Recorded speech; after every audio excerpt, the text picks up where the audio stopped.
Good evening. I'm Eugene Chan with Straight Talk.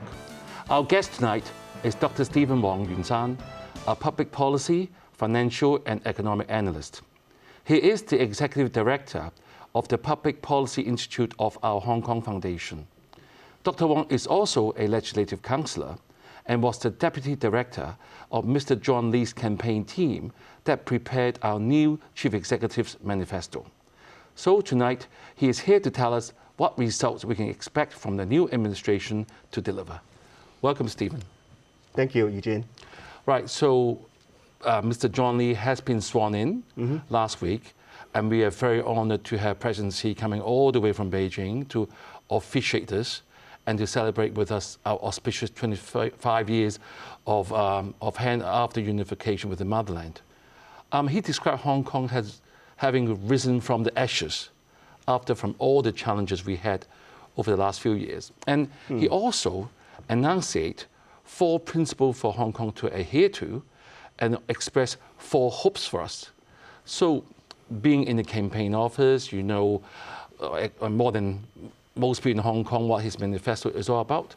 How does Mr. John Lee's manifesto match up to the 4 principles and the 4 hopes that President Xi had expressly expressed to the whole world? First of all, Eugene, despite all the titles that you mentioned, I'm in my own personal capacity to talk about in this show. So of course. My own personal views.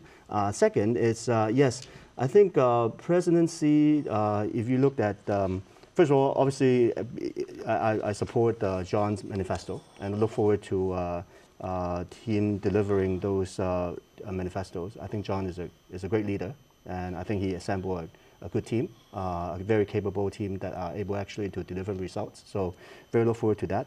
And if you look at, obviously, looking back at President Xi's manifesto, so I brought it here today, right. Yeah, yes. The Chinese and the English version, I think there are a lot in it. As you said, the 4 must and the 4 wishes. If I look at the 4 must, I would say those are providing from a policy researcher perspective, I think the 4 must provide us a stable framework for us to deliver results. Right? So it's basically giving you a solid, stable foundation. Now, the 4 hopes are obviously more forward-looking. And if you look in detail about the 4 hopes, I would classify this. He is not asking for more of the same. More is important, more public goods, more housing, more services, and faster, for example. But also there are a lot of things that he mentioned in there that is asking for not just more of the same, but actually be more strategic. Right. And he talks about reform. He talks about active, prudent reform. And he basically talks about outcome. Right? So he's asking for more strategic view that is outcome-driven with reform. So he's not looking for more of the same. He's looking for a more strategic and potentially some active, prudent reform to our system to deliver results. So I think that is obviously a higher hopes than what, and I think it takes a lot of effort to actually deliver that hopes. Right. As you rightly mentioned, I think President Xi gave a very over 30-minute speech, and it's very full of content. Yeah. And one message that I receive, I was going to ask you for your opinion, is he has categorically said that one country system is the best system for Hong Kong and for the motherland, and is here to stay. I think that has answered a lot of queries that raised from the public. But from Mr. John Lee's perspective, he mentioned he's going to be result-oriented, he's going to be pragmatic. So how is he, what does those 2 words mean exactly? How is he going to deliver on to President Xi's hopes and principles? So, and must? Yeah, one thing that, again, as if you look at the first hope, talks about striving to improve the governance, in which I want to highlight this. He talks about the sense of national identity and a global vision to be highlighted, and plans for Hong Kong development should be made with overall and long-term requirements in mind, right? So we chit-chat before the camera. We always identify one of the problems with the previous administrations are that because of the political landscape, because of a lot of things, we tend not to plan for the long term, right? So we basically usually deal with sort of the short-term fixes. We had a lot of burning issues, haven't we? Yeah, we have a lot of burning issues. The machine is not rolling along, so we tend to just focus on the low-hanging fruits. But what he is talking about, at least for the first hope, is that he's looking for long-term requirement, long-term planning. He talks about the plan for Hong Kong development with overall, which is strategic and holistic, right, and long-term. So, for example, if we talk about Northern Metropolis, right? So obviously that is a long-term game plan, but he's not talking about Northern Metropolis. Frankly, in the past administration, it's more of a concept. Right? It's a concept. We draw up in the map. We sort of have this concept, but what is the strategic goal? And what is the strategic aim? And what is the strategic delivery? Right? We talked about, okay, so we want to have jobs, high-paid jobs created in Northern Metropolis, but how do we actually deliver that? So I think these are sort of the long-term planning that is yet to be done and needs to really have to, pencil down and have a long-term strategic mindset. Right, Stephen, since you mentioned, we had a lot of challenging years. The last few years, burning issues are the word to use, so they can't do much for long-term planning.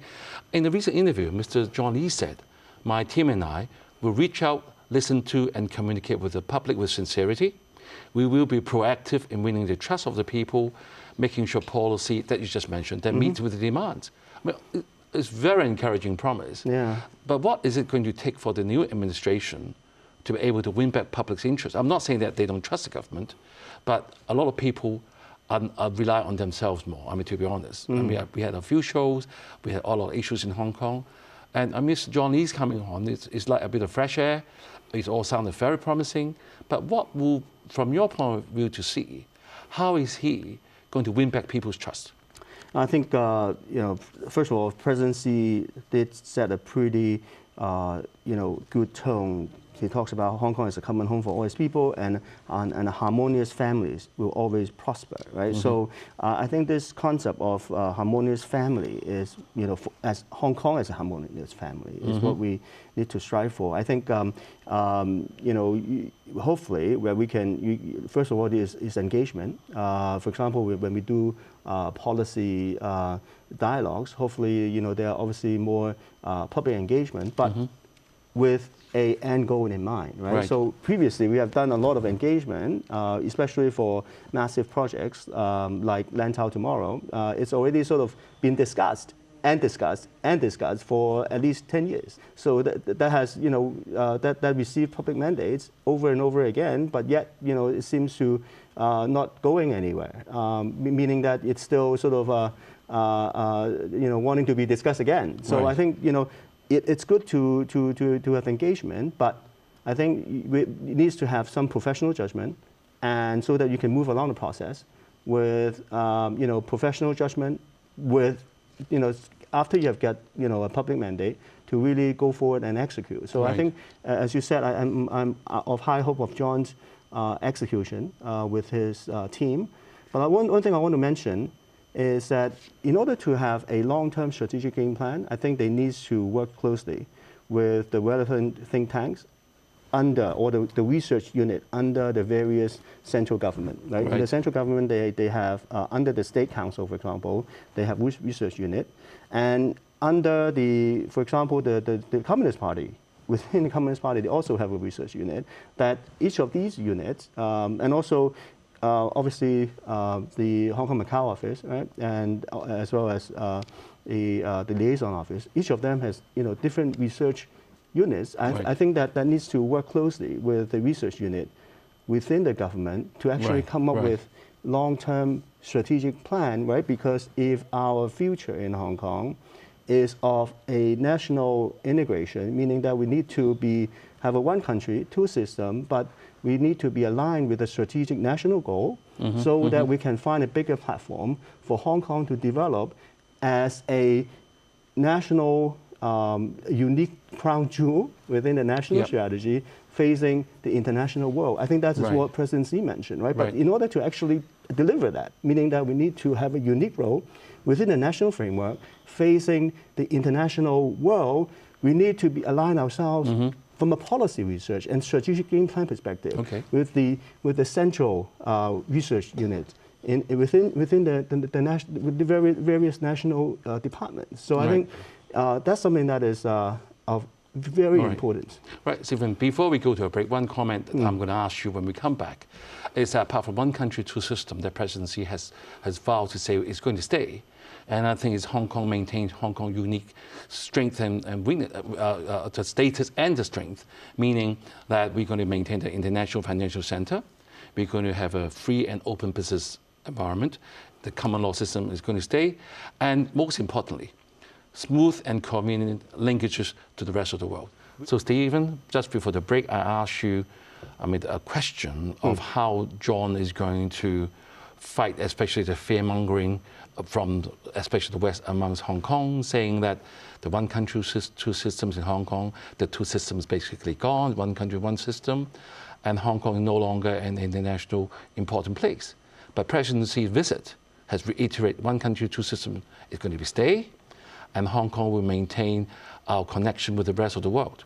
So is this going to help Mr. John Lee's work in the upcoming months in getting the trust from not only Hong Kong people, but from the rest of the world? Yeah, I think there's important, yes, the answer is definitely yes. And the second is that it's definitely important for the new administration, which they are doing, as discussed in the manifesto, that we need to sort of go out and, as a whole government approach, to talk about the China story as well as the Hong Kong story, that reflect the reality that we are open for business. Despite the pandemic, obviously social distancing measures and all these things that we might or might not have time to discuss, but I think we need to, this message of open for business, for international business, it needs to be pretty much there. But I also wanted to answer your last question in the last session about the finance center.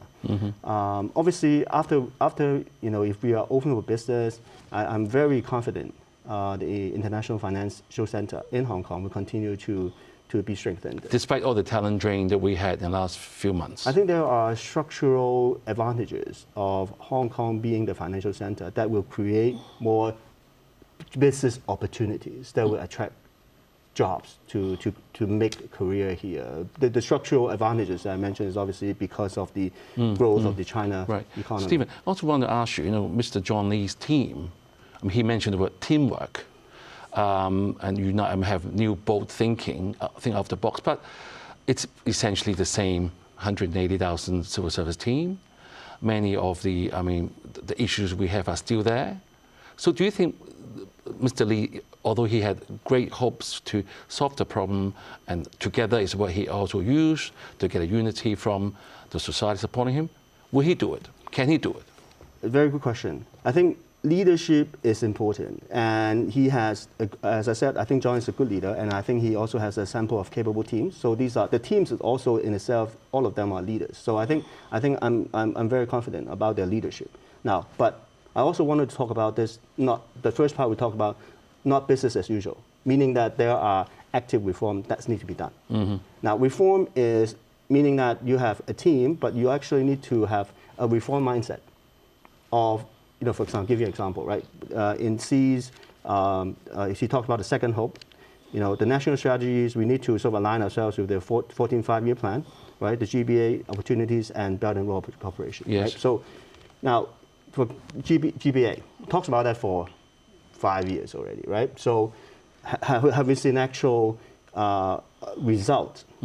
Not apparent. Not a lot. There are a lot of talks, right? So obviously this pandemic also dragged back a little bit. But really, in order to actually have a GBA that to be delivered, we need to have a more collaborative reform together with our neighbors. For example, Shenzhen.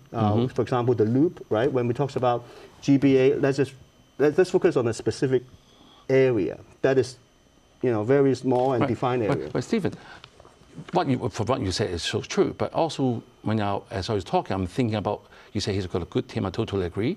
this government has three new deputy secretaries, 2 new bureaus, and one article said they have over 50 more civil service servants. So there are even more people than before.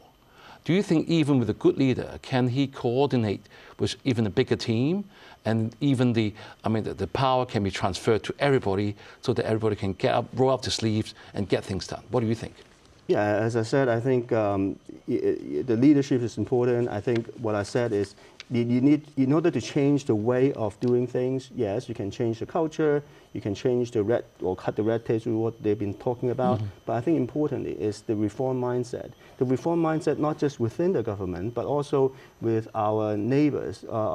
We need to be actively working with, for example, as a policy researcher, I work together with a lot of think tanks in Shenzhen and Guangdong. Right. Sometimes some of the think tanks are actually government under the ministry or under the departments. Some of them are social think tanks, right, like us. So I think these sort of, when you work with think tanks, we tend to have a bit more policy innovations, right? We think about out of the box, right, which is the thing about driving the reform. So I think, yes, you need to have a team, you need to have, change the culture, but I think importantly, you also need to have new policy mindset that is collaborative in nature. Yeah, one very important thing that even in the 14th five-year plan is developing Hong Kong as an innovation and technology hub. In the last few years, as you said, GBA, we talk about like 5 years, even IT, we have an IT bureau for 2 governments, but Hong Kong never been very conducive to such sort of development. And do we have such an ecosystem for this to develop? Very short answer. Short answer is, we don't have the end goals, right? For example, Shenzhen, they said that for biotech, they want by 2025, they want to have 200 billion GDP equivalent of actual business to be generated out of that. 200 billion by 2025. Singapore, 5% of the GDP is already from biotech. So what is the percentage of GDP that we want our biotech to become? I mentioned biotech because it's one of the 2 high-tech new business that the government identified together with AI, for example. But what is the GDP target for that?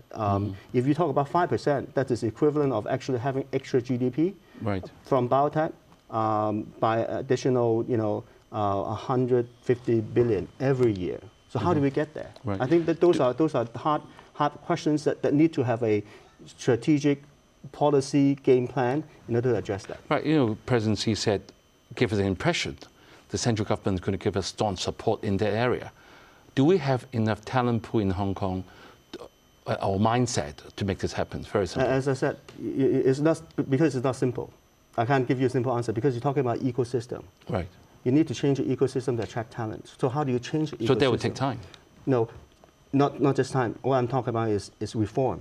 Reform. Is reform. How do you reform? If the business can happen in Shangshui, right now is within Northern Metropolis, can Shangshui become a high-tech hub?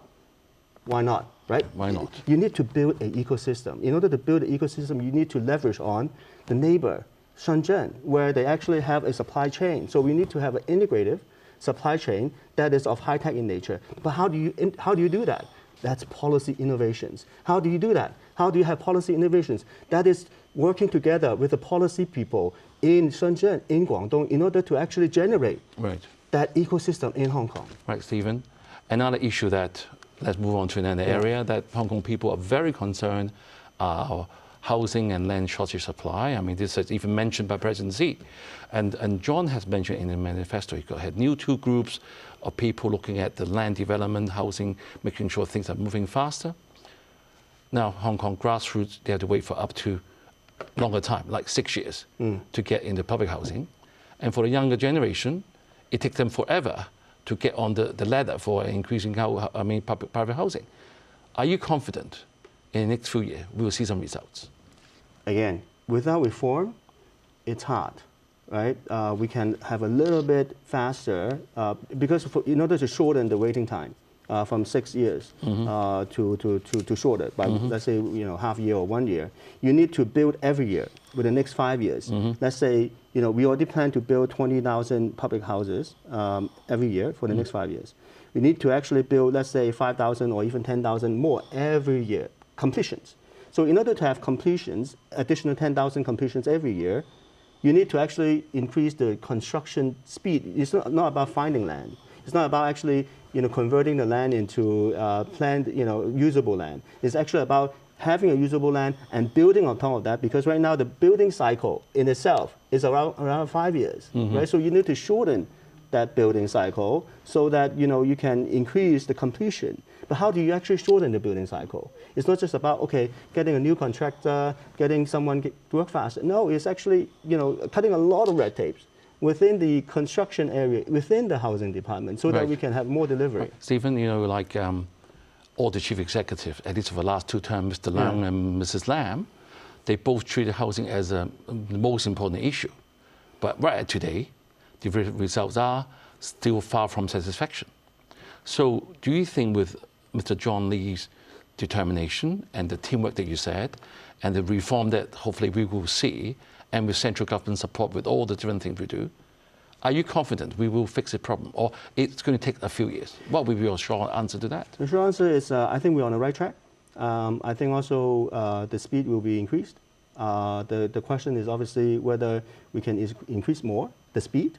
We can increase the long-term the results. Having Northern Metropolis and Lantau tomorrow. But my concern, as I told you about, is it's not just about the land. It's not just about the units. It's also about can you create jobs in those new areas, and what are the plans for doing that? Right. With his new style of leadership, I mean, he's a very people's person. He's there for unite the team, and actually he said in the program recently that if there's a problem, he'll be taking responsibility, or he takes ownership of it. So do you think this is the style that we've been looking for to lead us for the next important 5 years we have? As I said, I think John is a good leader. I think it is important to get a strong team that actually can deliver results for him. I think one thing that again, if presidency set a high bar with his 4 hopes, and this high bar, as I said, is not just about doing business as usual, but it has active, prudent reform. All right. That needs to work closely with the national team. Right. Right. That's all the time we have, Stephen. Yeah. We must take you up here one more time to deliver all the plans. So thank you for coming to share with us what you think Hong Kong people shall expect from our Chief Executive, John Lee, to deliver. We look forward to a detailed action plan after Mr. Lee's first 100 days in office with his pragmatic and result-oriented approach. Have a good week and good night.